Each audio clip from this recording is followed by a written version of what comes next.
Bonjour. Toute vie a ses ombres et ses lumières, mais il y en a pour qui les ombres sont de véritables ténèbres. Il faut alors tout un travail de reconstruction et l'expérience devient témoignage. C'est l'expérience aujourd'hui de Tim Guénard que nous voudrions rencontrer. Il est notre invité. Alors Tim Guénard, si on revient sur votre expérience, je crois que ça a commencé très durement votre vie. Peut-être peut-on y revenir.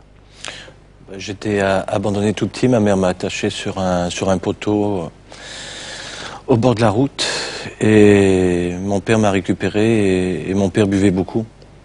Et il y a des accidents beaucoup sur les routes à cause des voitures, mais il y a aussi des accidents dans les familles. Et moi j'ai fait partie des accidentés familiaux. Mon père quand il buvait, il savait jamais ce qu'il faisait et un jour il m'a envoyé 3 ans à l'hôpital. Et c'est là où ma vie a pas pris une ligne droite, mais beaucoup de virages. Vous aviez des frères et sœurs? Des demi-frères et sœurs, oui. Et alors la raison pourquoi, je dirais, c'était... On vous expliquait pourquoi vous étiez abandonné ou bien c'est... Bah ça fait partie des mystères où parfois on ne sait pas grand-chose. J'étais tout petit, alors je ne peux pas savoir pourquoi ma mère m'a abandonné. Et la seule chose, c'est que je sais qu'elle m'a attaché sur le bord de la route. C'est un souvenir ou bien, oui, c'est quelque chose de précis? Je faisais des rêves comme quoi je voyais une dame partir avec des bottes blanches, et en fin de compte, c'était ma mère. Mais je l'ai su beaucoup d'années plus tard. Mais j'ai jamais été trop traumatisé par ça, tu vois. C'est pas... quelque part, mon intelligence, elle a été séquestrée par la violence de mon père. C'est-à-dire... ça, oui, ça, j'ai pas oublié. Et les 3 années d'hôpital où j'étais... j'avais pas de visite, alors du coup j'ai beaucoup regardé les gens qui avaient des visites et les gens qui ont des visites, on leur fait des jolis regards, des jolis sons, des jolis gestes, des jolis touchés, tu vois. Et tout ça, ça fout les boules. Malheureusement, on n'a pas le cochonnet, alors... et c'est là où je suis devenu jaloux. Et puis après, un jour j'ai volé un morceau de papier parce que les gens qui sont gâtés reçoivent des cadeaux, ils déchirent les papiers et toutes les nuits... Voilà, et toutes les nuits, j'allais regarder le morceau de papier cadeau dans les toilettes, parce que dessus, il y avait un ours qui fait ça. Et j'ai l'impression qu'il me disait « Bonjour, Tim ». Et puis quand je me cassais des toilettes, j'ai l'impression qu'il me disait « Bonne nuit ». Pas de visite pour vous? Non, mais quelque part, j'étais un peu fêlé, alors du coup, je me suis accroché à ce morceau de papier. Et ça me faisait du bien, au moins, que quelqu'un me dise « Bonjour » et « Bonne nuit ». Et en allant voir ce morceau de papier cadeau, j'avais la grande prétention de me dire qu'un jour, je remarcherais. Alors du coup, j'essayais de marcher tous les jours. Et tous les jours, je me cassais la figure. Alors la première nuit, je m'étais fait engueuler parce que j'avais cassé la bouteille de sérum. Vous aviez pu marcher, là, quand vous étiez... parce que... J'avais les jambes broyées. Oui.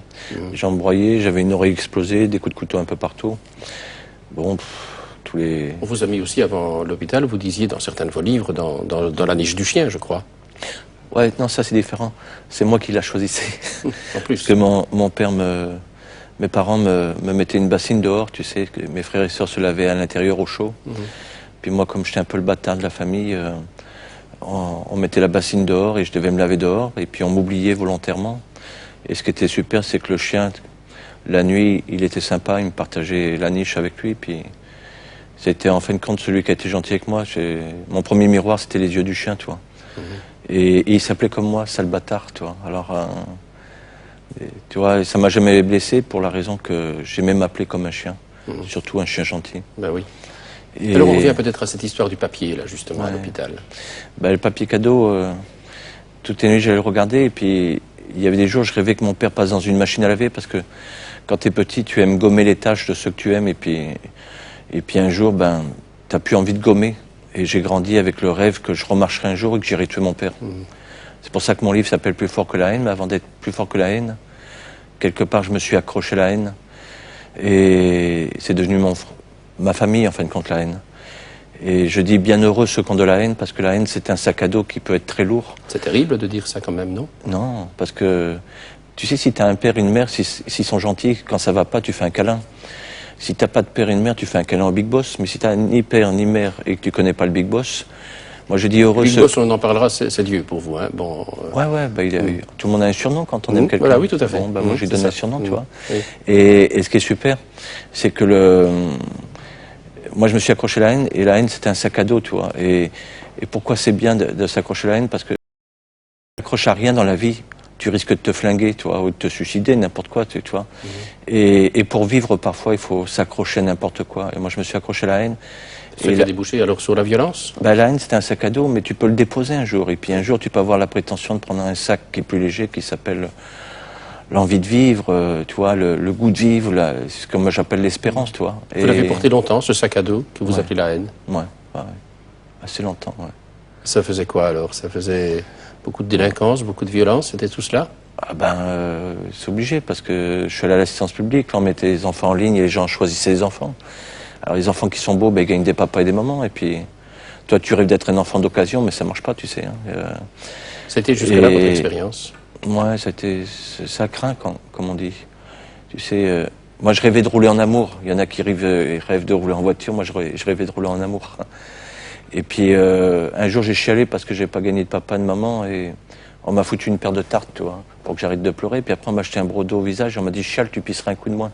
Et alors, quels ont été ces regards qui ont permis à la fois de reprendre goût à la vie et jusqu'à être maintenant, je dirais, l'époux de quelqu'un qui a croisé le regard aussi? Ouais. Bah, c'est parce que tu fais des rencontres, et moi comme j'étais un voleur, on dit qui vole un œuf vole un bœuf. Moi j'ai braqué le monde en fin de compte. J'ai braqué l'amour. Par exemple, un jour je suis allé à la gare et j'ai vu un type qui allait chercher son fils, et ce jour-là j'allais braquer une banque, tu vois. Et en allant à la banque, j'allais à la gare pour aller plus vite à la banque, et j'ai vu un monsieur qui est venu embrasser son fils à la gare, qui était grand, hein, pas petit. Je suis allé les séparer pour leur dire, mais vous n'avez pas honte de vous tenir comme ça? Tu vois, je rêvais d'amour, mais ça me foutait les boules. Et puis au moment, j'allais les envoyé à trop dur quelque part, c'est ça? Ouais, mais je sais pas, tu l'imagines plus à ce moment-là. Et au moment où j'allais les séparer, le monsieur, il faisait ça à son fils.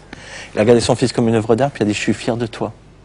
Du coup, j'ai oublié que j'avais une banque à braquer, j'ai pris le métro avec eux, et j'ai réalisé, quand j'ai traversé tout Paris, j'ai réalisé que j'étais dans le métro, je me suis dit, mais attends, qu'est-ce que je fous là? Et en fin de compte, je suivais un homme qui aimait son fils, un fils qui aimait son père. Et je voulais savoir ce qu'ils se disaient l'un et l'autre. Et ce jour-là, un homme qui aimait son fils et un fils qui aimait son père, ils m'ont empêché de braquer une banque et ils m'ont fait un grand cadeau. Ils ne le savaient pas? Non, ils m'ont donné l'ambition que plus tard, quand je serai papa, je dirai à mes enfants que je les aime et que je suis fier d'eux pour voir ce que ça fait. Tu vois, je suis un voleur. Même ça, je l'ai piqué dans la rue, tu vois. Et aujourd'hui, je le fais avec mes enfants. Oui. Mais je ne l'ai pas eu dans ma famille. Non. Mais la vie, c'est comme un magasin de fringues, tu vois. Tu n'as pas de thunes. Même les magasins en solde, le jour où tu n'as pas d'argent, tu es pauvre. Tu fais marche avant, marche arrière, tu regardes qu'un seul truc. Le jour où tu as des sous, qu'est-ce que tu fais? Tu rentres dans le magasin et tu dis, madame, monsieur, je peux essayer ça. Tu payes et tu te casses avec un sourire. Et bien, en fin de compte, moi, j'ai braqué la vie. J'ai pu braquer les banques.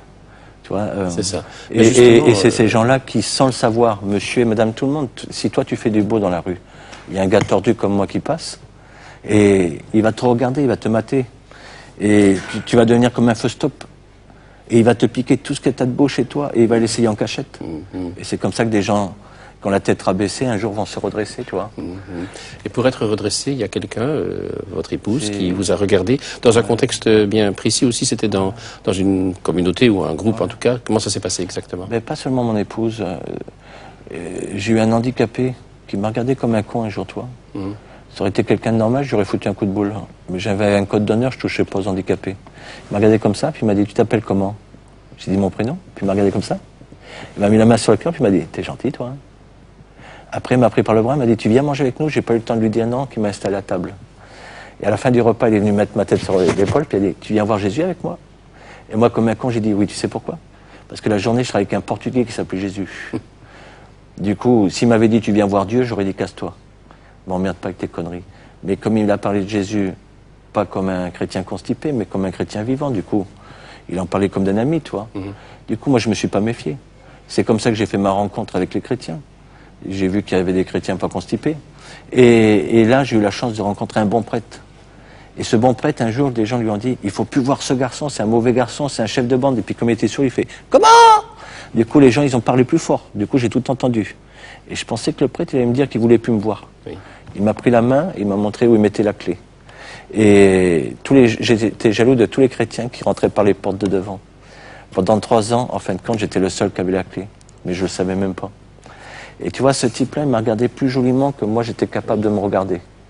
Et il croyait en moi plus que moi, je croyais en moi. Et un jour, je lui ai dit, hey, curé, qu'est-ce que tu as dit à la messe tout à l'heure? Ça m'a rendu violent. Il avait dit, tu quitteras ton père et ta mère. Oui. Et ça m'a rendu violent. Et je lui ai dit, est-ce que tu as une page sur ceux qui abandonnent leurs enfants? Et il s'est gratté la tête. Et il m'a dit, il faut que tu relises. Et j'ai relu, tu sais pourquoi? J'ai obéi à ce type. Parce qu'il m'avait considéré. Quand on te considère, tu respectes l'autre. Et du coup, j'ai relu 7 fois la même truc. Pendant 5 fois, j'ai pété les plombs. Et la 7e fois, je me suis retrouvé à genoux dans mon cœur. Tu sais pourquoi? Moi, ma famille, qu'il fallait que je quitte, j'étais chef de bande. Oui. Et ben, il fallait que je quitte ma bande. Et c'était devenu ta famille d'une certaine façon. Bien sûr, c'était ma famille. Et puis mes mauvaises habitudes, ça me rassurait, mes mauvaises habitudes. Quand je faisais des conneries, je pensais pas que je souffrais. Tu vois? Quand les gens disent pourquoi on fait beaucoup de conneries, ben, je dis quand quelqu'un fait beaucoup de conneries, c'est tout simplement parce que s'il arrête de faire des conneries, il va avoir arrêt sur image et du coup il va avoir sa pauvreté, tu vois. L'amnésie devient parfois une condition pour pouvoir survivre. Ouais, c'est le Doliprane des pauvres. Tu vois, quand tu as mal à la tête, tu prends un Doliprane. Bon, ben, la blessure, c'est un mal de tête. Si tu fais des conneries, pendant que tu fais des conneries, tu penses pas que tu as mal, tu vois. Et moi, bon, ben, c'est vrai, j'étais habitué à... Quand j'avais mal, je disais c'est psychologique. Pouf, je faisais une baston, puis voilà, et ça allait beaucoup mieux, tu vois. On a déjà parlé d'un clochard, d'un policier, d'un curé, enfin, je pense encore à d'autres. Un bon juge, j'ai eu un bon juge oui, aussi. voilà. J'ai eu 7 juges. Tu sais pourquoi j'ai eu un 7e juge? J'en ai eu 6 donnés gentiment par l'État. Le 7e, c'est moi qui l'ai choisi. J'avais eu 6 juges hommes et je voulais un juge femme, parce qu'un jour, un prisonnier m'a dit, ma mère le juge a dit, ma mère le juge va faire, ma mère le juge m'a promis, du coup, je lui ai foutu un grand coup de boule. Et mon copain m'a dit, pourquoi t'as foutu un coup de boule? Je lui ai dit, mais qu'est-ce qu'il faut avec nous si c'est le fils d'un juge? Et puis, il m'a dit, il n'a pas de mère, il en a piqué une comme il faut. C'est la première fois que j'ai vu quelqu'un après un coup de boule que j'ai trouvé intelligent. Du coup, je me suis dit, merde, moi j'ai braqué beaucoup de choses. J'ai rêvé d'avoir un père et une mère et j'en ai jamais braqué. Et du coup, j'ai regardé le catalogue de la Redoute qui était à côté de sa tête et j'ai maté toutes les mères qui étaient dessus. Et j'ai imaginé que le juge ressemblait au catalogue. Manque de peau, quand j'ai vu la tête du juge, elle ressemblait pas au catalogue de la Redoute, tu vois. Et c'était la première personne qui m'a considéré. Tu vois, comme quoi, parfois, tu vois des gens, ils sont pas terribles à l'extérieur, mais à l'intérieur, c'est la caserne d'Ali Baba. Et elle m'a fait confiance. Oui. Ça s'oubliera jamais. C'est toujours ça. Être reconnu pour quelqu'un, finalement. Et elle m'a proposé un métier. Et j'ai dit oui, je connaissais même pas le métier. Tu sais pourquoi j'ai dit oui? Parce qu'on disait que les enfants battus, plus tard, ils battraient leurs enfants. Famille séparée, les chiens font pas des chats. Famille d'alcooliques, c'est dans les gènes. Et on disait même que les enfants violés, plus tard, ils violeraient. Oui. Moi, j'avais tout gagné dans l'ordre ou dans le désordre, on s'en fout, mais j'ai gagné à la loterie. Quand tu es du mauvais côté de la barrière, tu dis je ferai partie des 20% qui vont niquer le destin. Puis le jour où tu n'es pas en forme, les 20% ils sont tellement lourds, les 80%. Et un jour, je me suis rendu compte que mes mains elles étaient uniques, parce qu'à chaque fois il fallait que je fasse des traces sur les papiers. Puis un jour j'ai entendu un monsieur intelligent qui avait montré un cheveu et qui avait dit qu'on avait un ADN unique. Oui. Le jour où j'allais pas bien, je me disais, je parlais à mon cheveu et je disais à mon cheveu, tu vois, je suis unique, c'est ça? On va niquer, bon excuse mon langage, mais c'est comme ça que je pensais. Hein. Oui. On va niquer le destin, c'est-à-dire on va modifier le destin. Et comme j'avais personne à parler, je parle aux cheveux, tu vois. Et c'est grâce à ces personnes, grâce à ce juge, j'ai réussi mon diplôme seulement pour lui montrer que c'était pas vrai quand on disait qu'on allait reproduire. Les voitures, elles se ressemblent. Chacun de vous, là, ici, vous êtes tous uniques. Tu sais pourquoi on dit du bien sur les gens qui meurent? C'est con quand même. Il faut attendre la mort de quelqu'un pour lui dire du bien. C'est grave, tu vois? Pourquoi? Non, mais c'est chiant. Et ben, moi je me dis, le véritable cadeau sur la Terre, j'aimais pas les cadeaux de Noël parce que c'est chiant. Quand t'as pas de famille, tu vois les cadeaux des autres. Le vrai cadeau? Et ben, le véritable cadeau, c'est chacun de vous ici. Tu sais pourquoi? Parce qu'il faudra une vie entière pour vous découvrir. Tu te rends compte? C'est un gars de la rue qui a découvert ça un jour. Et je dis aux gens, le carburant pour les êtres humains, pour les voitures, c'est l'essence. Pour les êtres humains, c'est quoi? Pour les pauvres, c'est la considération. Dire à quelqu'un, je suis fier de toi. Oui. Ça, c'est des roustoutouilles, toi. Et dire à quelqu'un, je t'aime, ça, c'est pour les plus riches. Eh bien, que tu sois pauvre ou riche, tu cracheras pas sur le carburant pour avancer, toi. Et je dis aux gens, n'attendez pas que l'autre, il meure pour dire du bien sur lui. Vous savez, on encourage les coureurs cyclistes pour monter en haut des côtes. Et je dis aux gens, pourquoi vous encouragez pas les êtres humains? Tu vois, mais... L'encouragement. Je reviens à une expression qu'on utilise souvent, que vous utilisez souvent. Le boss. Ouais. Pourquoi le boss et c'est qui? Big Boss. Big Boss en plus, pardon. Oui. Big Boss. Big Boss, ben... Quand tu viens de la merde,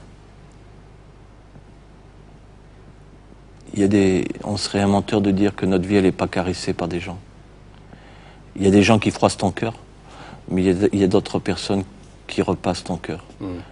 Alors, le fer à repasser, il te brûle pas, toi. Il est délicat parce que tu n'en as pas souvent. Mais de temps en temps, tu as des gens qui caressent ton cœur. Moi, monsieur Léon, c'était un clochard. Pendant 6 mois, il lisait les journaux dans les poubelles avec son doigt. 6 mois plus tard, je savais lire. J'ai eu la chance de rencontrer un bon juge. J'en ai eu 7, mais le 7e était bon, tu vois, pour moi. Après, j'ai eu un bon curé. Après, j'ai eu des bonnes personnes avec qui je travaillais. Et après, bon, j'ai toujours rencontré des gens, pas souvent, mais ceux que j'ai rencontrés, ils n'ont pas froissé mon cœur. Et ces personnes-là, c'est pas des gens que j'ai inventés. Même si je les avais choisis dans la rue, j'aurais jamais été capable de voir ce qu'ils avaient à l'intérieur de leur trip. Ils ont été la rencontre en quelque sorte. Ben, ils ont été des caresses. Des caresses, tout simplement. Tu sais, on dit toujours qu'il y a des gens qui apprivoisent un renard. Tu sais, il y a un prince qui apprivoise un renard dans un champ de blé. Moi, je dis au Big Boss, merci Big Boss de mettre sur la terre tous les jours des êtres humains qui vont apprivoiser les êtres différents. Les êtres différents. Comment j'aurais pu changer tout seul? On peut pas tout seul. Aujourd'hui, vous êtes marié, père de famille. On est rentré dans le rang, en quelque sorte. C'est quoi? Non, tu rigoles. Moi, je suis tordu. Tu vois, j'étais tordu enfant. Jeune homme, je suis tordu. Aujourd'hui, je suis toujours tordu. Quand je vais en prison, mes frères et sœurs, ils disent, je suis tordu. Je dis, ça, c'est pas grave. Ce qui compte, c'est pas d'être tordu, c'est de donner du fruit. T'imagines si on devait déraciner tout ce qui est tordu sur la terre, il n'y aurait plus de pinard ni de champagne. Eh ben, tous les jours, tu vois, j'étais un violent, moi, autrefois. Eh ben, j'ai un point commun avec mes frères alcooliques, ou mes frères drogués, ou mes sœurs prostituées, ou tout. Tous les jours, je dois, quand je parle au Big Boss le matin, quand je me réveille, Big Boss accompagne ma pauvreté. Ma pauvreté, c'est que quand quelqu'un m'emmerde, j'ai toujours envie de lui foutre un coup de boule. Et il faut que je transforme ce coup de boule en centrale nucléaire d'amour. Je dis pas que je suis arrivé.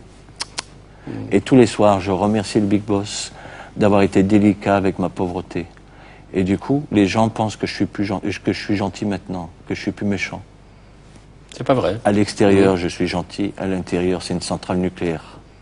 Tu vois, ma première langue, c'est la violence. Tu vois, quand je sais qu'une petite fille est abusée, ou un garçon, ou une femme, ou un homme souffre quelque part, tu sais ce que j'aimerais? Je crie après le Big Boss, je dis, pourquoi aujourd'hui t'as pas inventé quelqu'un qui invente une machine à zapper la putain de souffrance? Parce que j'ai pas de baguette magique. Et puis après, je dis, merci Big Boss de mettre des bonnes personnes qu'il faut sur le chemin des gens qui souffrent. Peut-être en conclusion, Tim Guénard, s'il y avait quelques titres, on connaît Tagueur d'espérance, Plus fort que la haine, ce sont vos livres. C'est important d'écrire? J'ai pas fait exprès, on m'a demandé. On m'a demandé, et comme je suis pas un grand écrivain, j'écris avec mon cœur, en parlant au cœur des gens, tu vois. Et puis les gens, en fin de compte, ils se reconnaissent dans ma vie. Et puis du coup, ils me demandent de réécrire. Et je ne dis que du bien, je ne dis jamais du mal, parce que je me dis que le mal, tout le monde est capable de le faire. Et aujourd'hui, je veux faire le bien, je fais même pas la moitié du bien que je veux faire, tu vois. Merci de le dire, et je voudrais peut-être annoncer aux téléspectateurs qui voudraient avoir la liste ou, je dirais, la série des livres qui ont été publiés par Tim Guénard, d'écrire à la RTCB, dont l'adresse va apparaître maintenant sur le générique final. En tout cas, merci de nous avoir ainsi aidés à faire un chemin et le faire avec vous aussi. Merci. Pour ma part, je voudrais vous signaler que nous aurons une prochaine émission Le Cœur et l'Esprit, bien sûr, dans 15 jours. D'ici là, je vous souhaite 2 excellentes semaines. Au revoir, à très bientôt.